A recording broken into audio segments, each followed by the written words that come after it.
and technical guess. You can also write to us on the YouTube live chat and we'll take your questions from there. But before we jump into the queries, Alex, let's take a check on what the markets are currently doing and tell us what stocks are moving and how are the benchmarks doing. It's quite a bit of chop and churn, and good morning to everybody tuning in. It's quite a bit of chop and churn today, and this is par for the course really. Remember, it's weekly options expiry, and you've had quite a bit of action on a few individual names, which I will speak about in just a bit. But take a look at the benchmark Nifty 50. It is currently trading with cuts of just about 0.1% or thereabouts, and it's off the high point of the day. Remember, we opened at fresh record highs, and it is still trading above the 22,400 level. But every time that it tries to breach that level of 22,500, there's a sharp pullback, and that seems to have been the case today as well. Let's look at some of the contributors though, but very quickly before that, the broader markets are also off the high point of the day. You have the mid-cap 150 index that's trading with gains of just about 0.1% or so, and the small-cap 250 index up about 0.5% or thereabouts, and also off the high point of the day. Overall, I think the contribution, and I'm just pulling that up on my screen, you have the market breadth that in the morning at least was tilted in favor of the advances.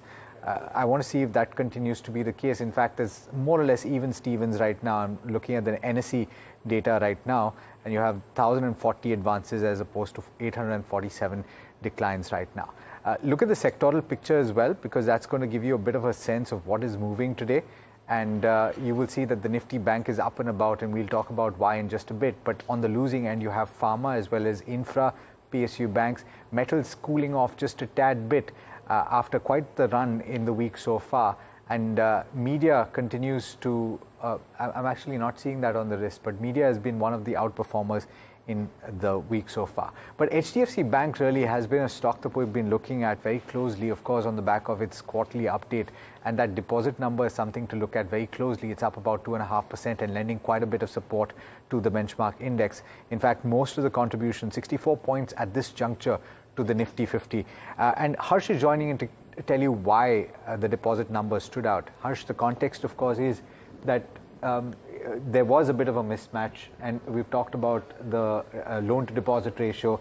It was very important for deposits to grow very quickly. What's panned out? Well, that's exactly how it's played out, Alex. Deposit growth was the concern, and that's exactly been the focus of the bank in Q4. Now, what's the other thing that's happened is loan growth has really tapered. So they're trying to address the mismatch between loans and deposits, and that's starting to play out clearly. But what's really impressive is that deposit growth number, and let me speak about that for a little bit. 7.5% sequential on a book size of 22.14 lakh crore, which was the number at the end of Q3 FY24. Now sitting at 23.8 lakh crore, the deposit growth of 1.66 odd lakh crore for Q4 alone is probably a record in itself in a single quarter, with the way in which deposits have really been garnered in this one quarter itself, Alex. The other piece also is with regard to where it's come from. Around 7% sequential growth has come from retail, 11% from wholesale. So again, extremely robust growth on the wholesale corporate side of things, where wholesale deposits have really been garnered. Q3, in fact, wholesale had degrown. So this is quite a big shift that's happened. Possibly also seasonality. So need to watch out as to what's happening in Q1 FY25 on this front. And the last piece with regard to the deposit growth is the CASA. It's gone up by roughly 9% sequentially. And therefore, because CASA was better than overall deposits, your CASA ratio has gone up by around 50 bips or thereabouts, from 37.7 odd percent to 38.2%. So you're seeing a lot of these factors starting to play out on NIMs, hopefully in this quarter or the next quarter. But two words of caution here. One, seasonally strong Q4 always. So we need to watch out for commentary after the results. That's one piece. The other piece that one needs to really look out for is the Q1 FY25 numbers. Whether this can sustain, maybe not at this level, 7.5% sequential, but can they hold on to the deposits that they've garnered this time and grow on this base will be the question that one will have to look out for. Important. And 1.6%, is that Slightly slower than they did in Q3, if I remember correctly. It's well slower, Alex. In fact, they did Q3 nearly 5% sequential on the advances front in Q3.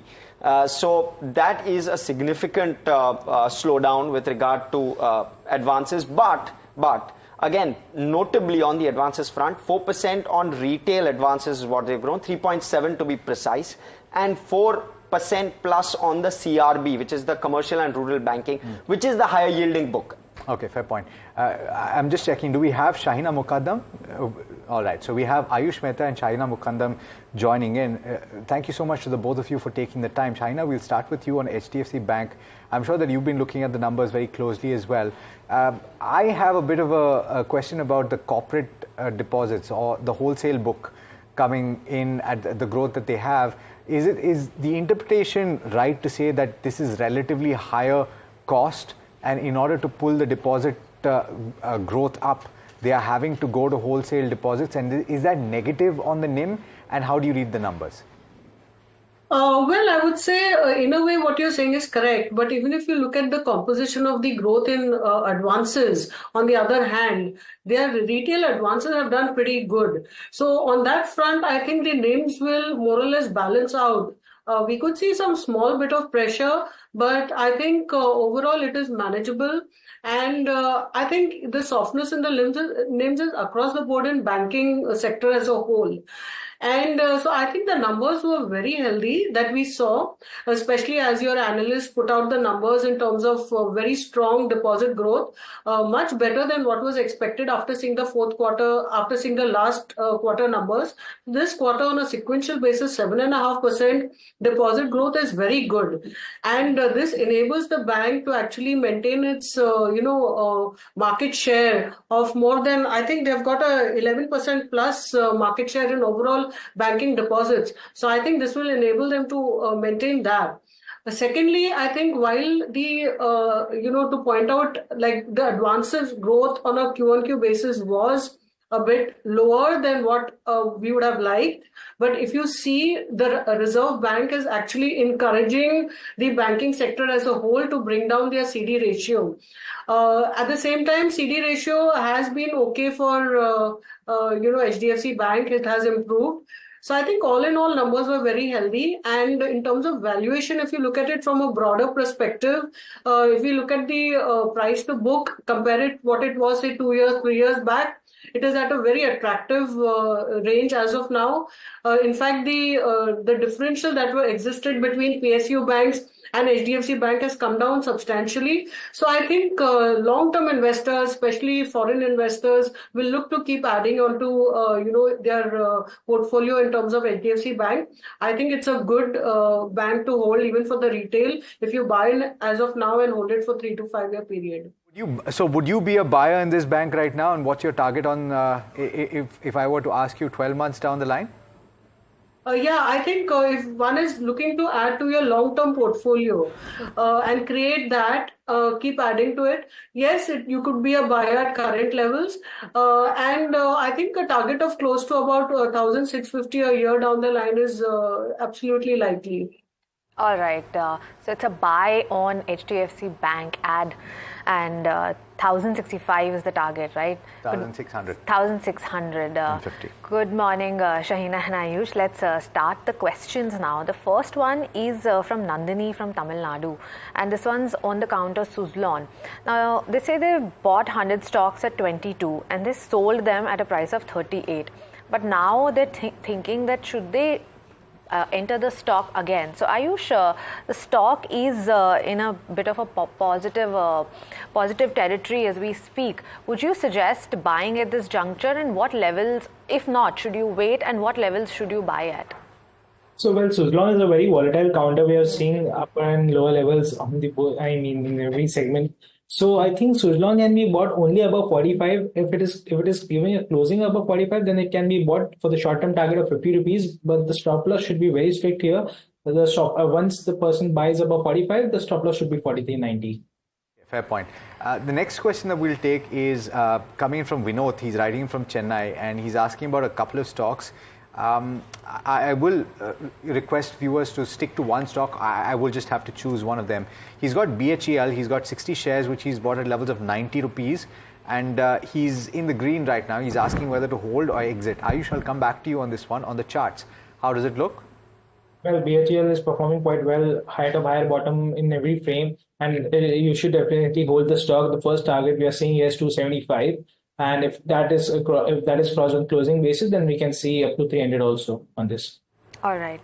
Next up, we have a question from Shekhar, and this is on India Mart. Now, they bought the stock at 2,600 levels, Shahina, and I'm assuming this is from a longer term perspective. Now, they want to know if they should continue holding on to it. Brokerages seem to be quite negative, and if I remember correctly, I think there was a 20% target cut by BOFA on this one. So, looking at the picture of how this may play out, what would you suggest an investor who has put in the money at 2,600 a piece, and it's clearly around 2,546 rupees? I think even at current levels, it's better to exit and switch to some other. You can also switch to Avenue Supermart. They've come out with excellent numbers, so I think that would be a better bet for the longer term investor, even at current levels. Got it. All right. We've got Jubilant Pharma, and let's pull up that stock. Actually, so there are a couple of stocks. Namita is asking about Jubilant Pharma, which has been bought at levels of 551, and Crompton Greaves at 383.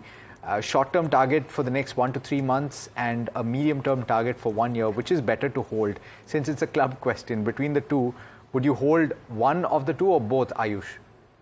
So let's talk about Jubilant Pharma first. So Jubilant Pharma has given a fresh breakout on the weekly chart. The first target for the medium term, we're expecting at 670 rupees, and for the long term, we can expect 750 to 800 levels. Also, it has given a fresh breakout, so I would recommend to hold Jubilant Pharma at the current level. All right. So the stock will be maintained here because it's a long-term stock, so it should be around 575. Okay. So between the two, you're saying Jubilant Pharma and Pharmova, and you're saying sell the other one, right? Right. Yeah. Okay. All right. Next up, we have a question from Hemanta from West Bengal. This one, so as Alex has already mentioned, do write to us about one particular stock so that. The previous one, I kind of got tricked by Namita because I'd already started reading the question, and I ended up reading both. So yeah, that can be an exception to the rule. Yes, but this one's from Hemanta. They're talking about two counters, but I'm going to talk about ICICI Prudential that they bought at 619 a piece. Now, the current price is slightly below that, Ayush, and this is for a shorter term perspective. Would you suggest holding on to this counter? Well, we have recommended this counter, I think, last week only, and this stock is looking very positive at the current levels. Can be holded with a strict stop loss of 599. It has given a breakout of its inverse head and shoulder on the monthly chart. I feel we can expect the levels of 650 rupees in this counter. Okay, the next one is from Samir, and Samir is asking about ZF Commercial Vehicle Control Systems. I'm not familiar with this. Ayush, have you tracked this? It's trading at 14,725. What would you suggest? Well, I can see the charts right now, but it has given a breakdown of its 50, 20, and 200-day moving average. Can be holded with a strict stop loss of 14,600. If that is broken, then you should exit the stock. And the rally will start only above 15,000 levels in this. All right. Shahina and Ayush, stick with us. We'll slip into a short break right now, but after the break, we'll take more questions. Stay tuned.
Welcome back. You're watching Ask Profit. Let's dive into the questions again. This one's from Shri Kishore Sharma from Bihar.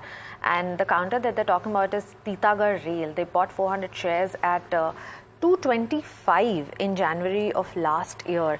And the counter is trading above 950 rupees as we speak. Shahina, now the question is they can hold the counter for 2 more years, and we've already seen some correction in railway stocks.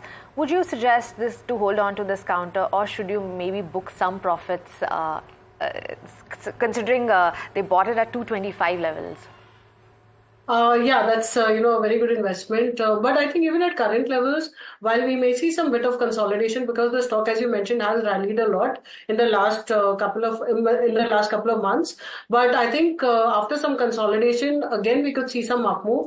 So I would prefer that he continues to hold for at least another 100 rupees upside from here.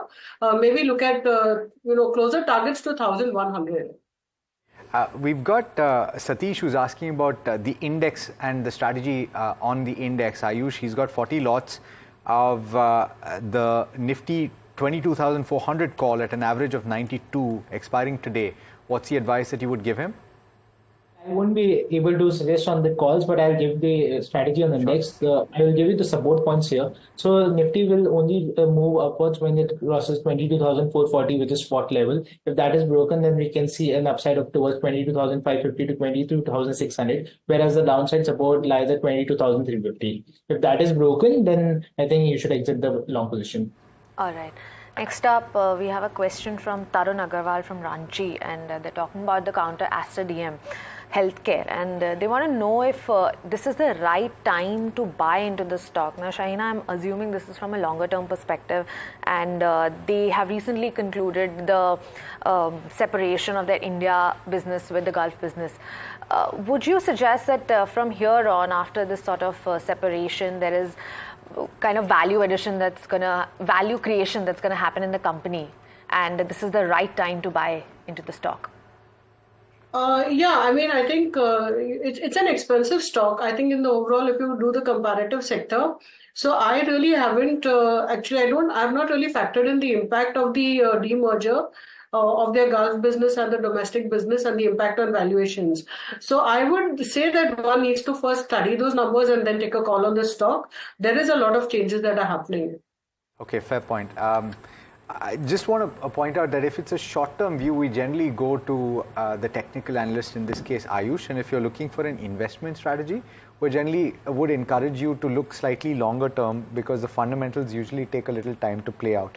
Having said that, Amit Murkute is asking about Tata Steel and bought at levels of 115. This is specifically a question for you, Shahina.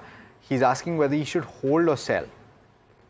As of now, he should hold Tata Steel because the metal sector is, coming back into the investment limelight. At the same time, I think the raw material costs have come down, so he can continue to hold Tata Steel for now. All right. Next up, we have a question from Bharti from Mumbai, and the counter is Aegis Logistics. They bought the stock at 430. It's slightly above that. Ayush, from a shorter term perspective, would you suggest holding on to this, or is there anything else in the logistics space that you would maybe suggest switching to? Well, at this level, I would recommend to hold because at 455, there's going to be a new breakout in the stock, which will take all this stock all the way towards 485. The stop loss should be maintained at 429. Okay, fair point. We've got the next question from Varun Kumar, who's writing in from Hyderabad in Telangana. He's asking about IREDA, and he says that he's a small investor. Should he buy? I think the show is primarily catered to small investors like yourself. The question is for you, Shahina. Would you buy at this level? This is a stock that is, some people would say that it's a little overvalued. Yeah, it is. But at the same time, there's a lot happening in terms of renewable energy and the distribution. So as of now, he can continue to hold. All right. Next up, we have a question from Hetav from Ahmedabad, and they bought 250 shares of RS Software. Ayush, I'm not aware about the stock, but if you can pull up the chart of this one, they bought the stock at 21 a piece. Yeah, and would you suggest maybe holding on to something? I'm looking at the chart myself. It's up it's at upper circuit.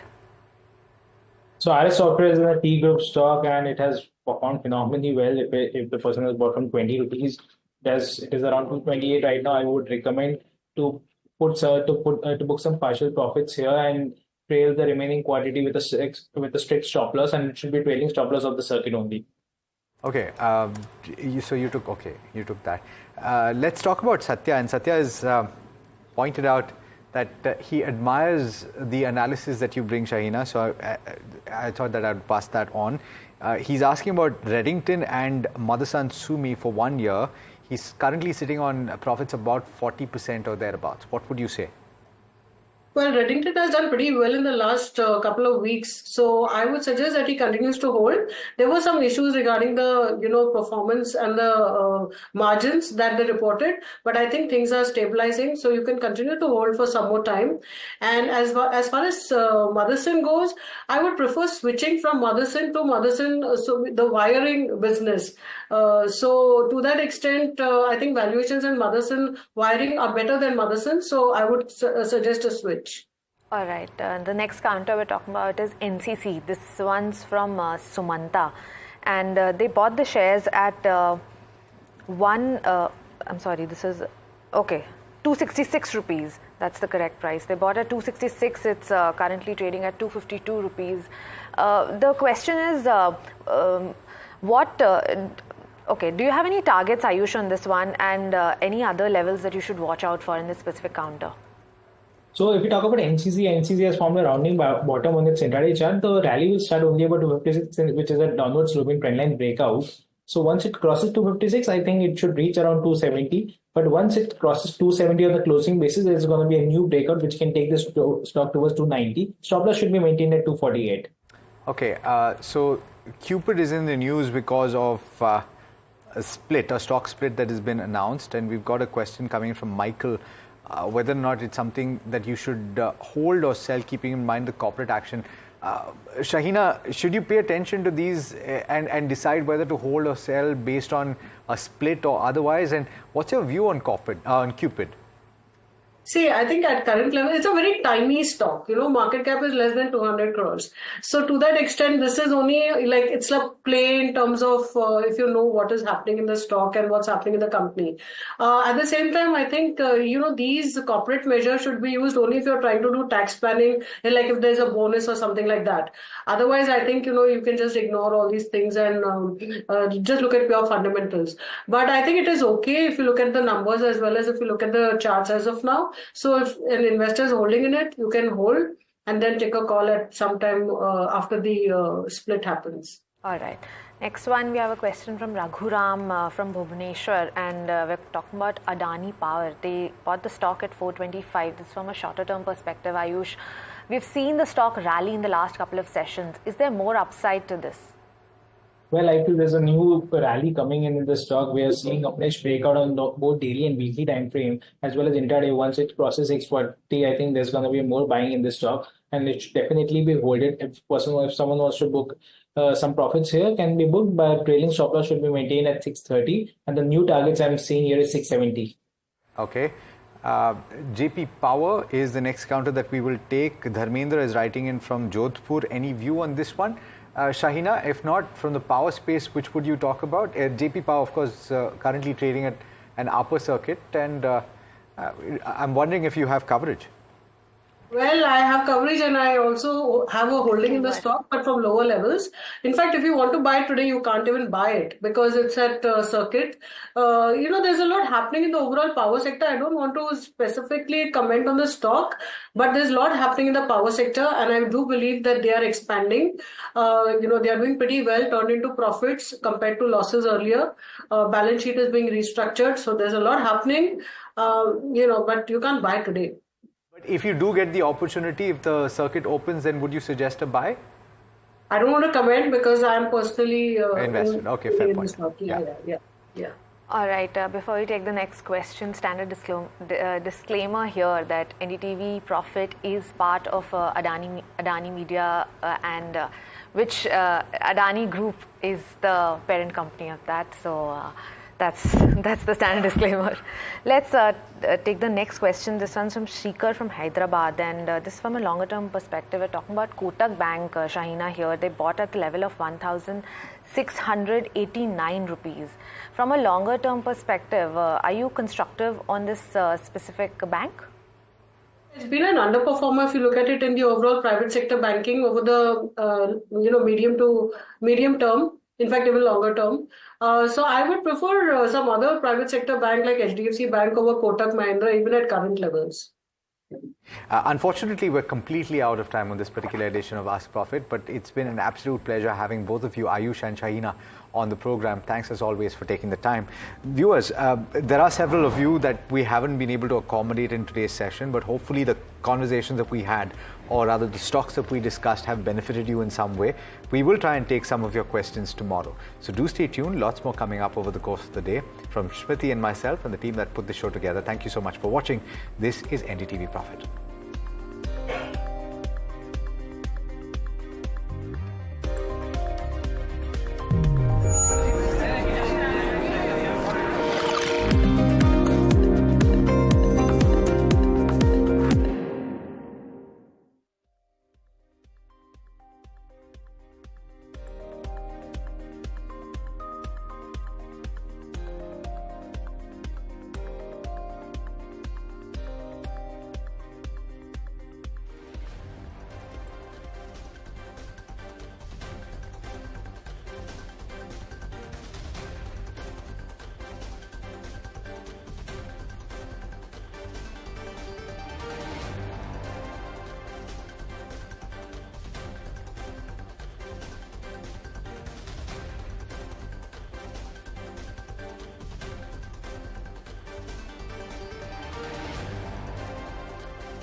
Benchmarks continue to trade flat. Nifty trades with minor cuts at 22,400 while the Sensex slips below 73,900.